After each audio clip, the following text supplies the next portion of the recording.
Hey guys, it's Ryan with LawnCrack, and today's video is going to be on snow removal, pricing, and just a couple little tips to go along with the pricing for snow removal.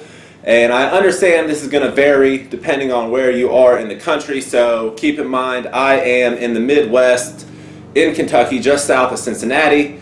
So I know prices are going to vary from at different parts of the country and stuff like that. So adjust what I'm saying to your area, but the principles are still going to apply. So very first off, I hate snow removal and I will never do it again. And I highly recommend you don't get into it because honestly, I feel after the wear and tear on the trucks and everything like that, like you basically break even working terrible hours in terrible conditions doing snow removal, and it's just not worth it to me.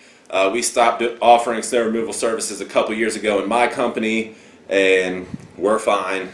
Nothing bad happened. we get the winter off now. So if at all possible, don't do snow removal. But if you do need to do snow removal, or think you need to do snow removal, definitely shrink your service area. Like my company mows and treats lawns in 3 counties, but when it came to snow removal, we only did snow removal really in about 1 county and on the edge of the next county, and we had to shrink it down because you're out there on the roads with Honda Civics and stuff like that they're not going anywhere in the snow, and you're in your 4-wheel drive truck ready to go, and it's going to kill you if you need to drive across town, and 10-20 miles between stops, and snow removal is absolutely going to kill you. You're definitely not going to make money. Don't do it. Shrink your service area down. Do some advertising. Just contact the places you want to service and let them know. Supply them with a bid, and then you're in the running. If you don't contact them, don't let them know, you really have no chance unless you have like a really good website or network of people advocating your business for you in your community. So that's the first tip, is definitely shrink down your service area, and if at all possible, don't do it. But getting into doing snow removal, so this is how my company always did it. We had a standard rate we charged for per pound of salt we applied, per pound of calcium. If they wanted us to use calcium on the sidewalks or concrete instead of salt because it's a little easier on it, a little less corrosive, then we had an hourly rate for shoveling snow, entrances, walkways, doorways, whatever. Anything that needed to be manually removed with a person with a shovel or a blower, that would fall into that category. And then we had an hourly charge for plowing the lot. So as long as we were plowing, we're charging this hourly rate, and that was that. And just to get you an idea, the last year we offered snow removal was 2015, so the winter from 2015 to 2016, and we were charging 33 cents per pound of salt applied. We were charging 55 cents per pound of calcium applied. We were charging $60 per hour for physical labor, and we were charging $100 an hour if we were plowing. And I'm a very honest business owner. I hope you are too. So we would just track it to the pound of salt, to the pound of calcium, and to the minute for shoveling the snow or blowing the snow, and for plowing. Something I would highly recommend that my company didn't do, but I know a lot of other companies do it, and it's a great idea, is have a minimum charge where if your truck shows up on your customer's lot during that storm, typically this is going to be 1 hour's worth of your plow rate just for you to show up, because like I said, you're dealing with Civics and stuff like that on the road. It's going to take you a minute to get from stop to stop. There's a lot of liability involved in removing snow, so you need to be compensated, and not to mention the wear and tear on your trucks when you need to replace all 4 rotors and pads, and you got a couple calipers that got stuck over the winter. It's going to add up, and just the wear and tear on your suspension and everything else that over time is going to end up costing you money, and your transmission and the engine of your truck are being overworked, going back and forth, loaded down with a couple tons of salt in the back of your truck. So those are my rates. That's how we did it. One thing, like in my area, snow removal is hit or miss. So one year we might remove between plowing and spreading salt, etc. We might do $75,000 worth of business. The next year, literally zero. Literally zero. It just happened a couple winters ago. No snow whatsoever. So it was like, we have all this equipment.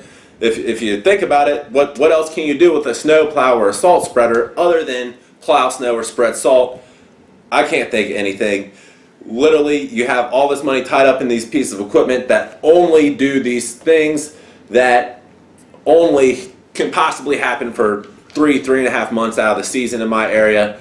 Terrible business in this area. If you go up north, obviously, better market for it. Go down south, even worse market for this. So, you know, that's what I'm saying. With things change from area to area. I would highly recommend only offering commercial snow removal.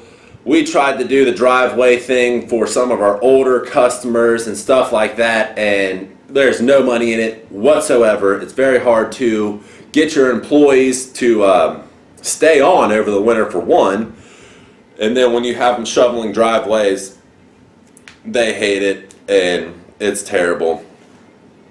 So my last tip is I like the time and material pricing for snow removal.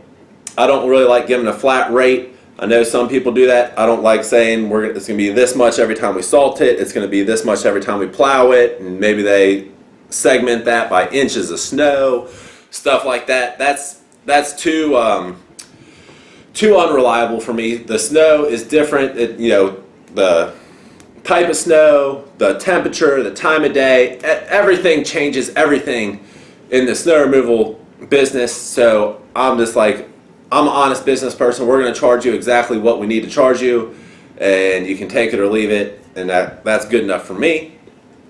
But we had one of our largest, definitely our largest snow removal accounts was a Travel America, a TA truck center / gas station, and let me tell you, it was an absolute nightmare because when it snows, all the trucks come off the road, and then they literally take every spot around the parking lot, so there's nowhere to push the snow because the truck parking literally lines the outside of the parking lot. They got their own gas pumps in the middle of it, and then there's actually more trucks parked in the middle of the parking lot. So there's literally nowhere to plow the snow, for one. So it's an absolute nightmare. Then the trucks come off the road, they fill up all the spots, and then more trucks come off the road, and they just drive around the parking lot, or eventually just end up just parking their truck in the middle of the parking lot, making it a complete gridlock, nasty situation.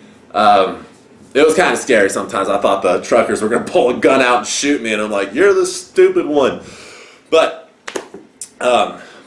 what happened at this account is I was not willing to take this account on and not receive any money if it were to not snow that winter. So I got creative with my pricing structure, and I came up with the first year we did it, you're going to pay us $10,000 over the winter, whether it snows or not. You're going to make us 4 payments of $2,500, and I had worked in an amount of plow time and an amount of salt into that $10,000. So once we reached that amount of salt, or once we reached that amount of plow time, I then began billing them over and beyond the $10,000.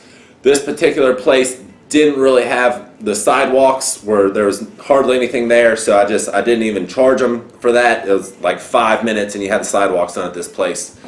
So that's the best piece of advice I can give you, is get a handful of your snow removal clients on even billing system, whether it snows or not. It's a retainer. It's like you retain a lawyer, something like that. They're retaining your snow removal services, so if it does snow, you're available to remove the snow off their lot.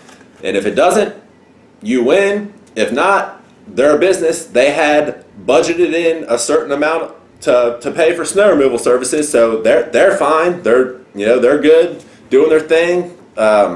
and you got money for nothing, but not really for nothing, because remember, the snow plows are expensive, salt spreaders are expensive. You probably bought a bunch of salt to have ready to go when it snows, and now you're going to be holding that salt all summer long. If it doesn't snow, you need to get compensated. So that's my best advice. I hope it helped. It's LawnCrack. Please like, comment, subscribe. We really appreciate you watching. I hope you found value in it. Have a great day.